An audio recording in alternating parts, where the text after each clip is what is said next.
معنی کے لحاظ سے اس کی ہدایت سب کے لیے ہے، لیکن نتیجے کے اعتبار سے دیکھا جائے تو اس ہدایت کا فائدہ انہی کو پہنچتا ہے جو اس کی بات مان کر اس کے تمام احکام اور تعلیمات پر عمل کرے۔ اس لیے یہ فرمایا گیا کہ یہ ہدایت ہے ڈر رکھنے والوں کے لیے جو بے دیکھی چیزوں پر ایمان لاتے ہیں۔ الخاتم۔ ڈر رکھنے کا مطلب یہ ہے کہ انسان یہ بات ہمیشہ پیش نظر رکھے کہ اسے ایک دن اللہ کے حضور اپنے تمام اعمال کا جواب دینا ہے، لہٰذا مجھے کوئی ایسا کام نہ کرنا چاہیے جو اس کی ناراضی کا باعث ہو۔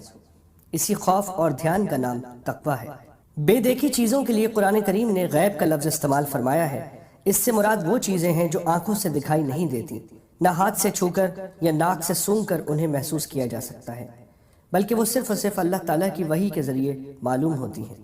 یعنی یا تو قرآن کریم میں ان کا ذکر ہے یا حضرت صلی اللہ علیہ وسلم نے وحی کے ذریعے وہ باتیں معلوم کر کے ہمیں بتائی ہیں، مثلاً اللہ تعالیٰ کی صفات، جنت و دوزخ کے حالات، فرشتے وغیرہ۔ یہاں اللہ کے نیک بندوں کی یہ تعریف کی جا رہی ہے کہ یہ لوگ صرف اللہ تعالیٰ اور اس کے رسول صلی اللہ علیہ وسلم کے ارشادات پر یقین کر کے ان چیزوں کو دل سے مانتے ہیں جو انہوں نے آنکھوں سے نہیں دیکھی۔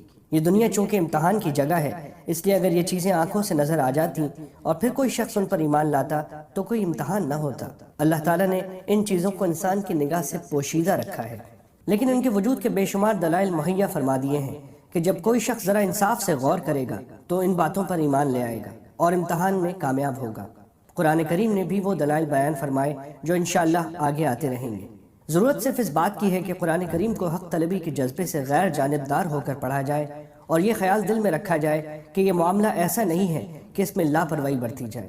یہ انسان کی ہمیشہ کی زندگی کی بہتری اور تباہی کا معاملہ ہے، لہٰذا یہ ڈر دل میں ہونا چاہیے کہ کہیں میری نفسانی خواہشات قرآن کریم کے دلائل ٹھیک ٹھیک سمجھنے میں رکاوٹ نہ بن جائیں۔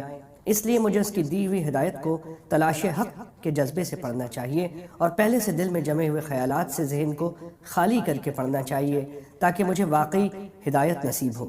یہ ہدایت ہے ڈر رکھنے والوں کے لیے کا ایک مطلب یہ بھی ہے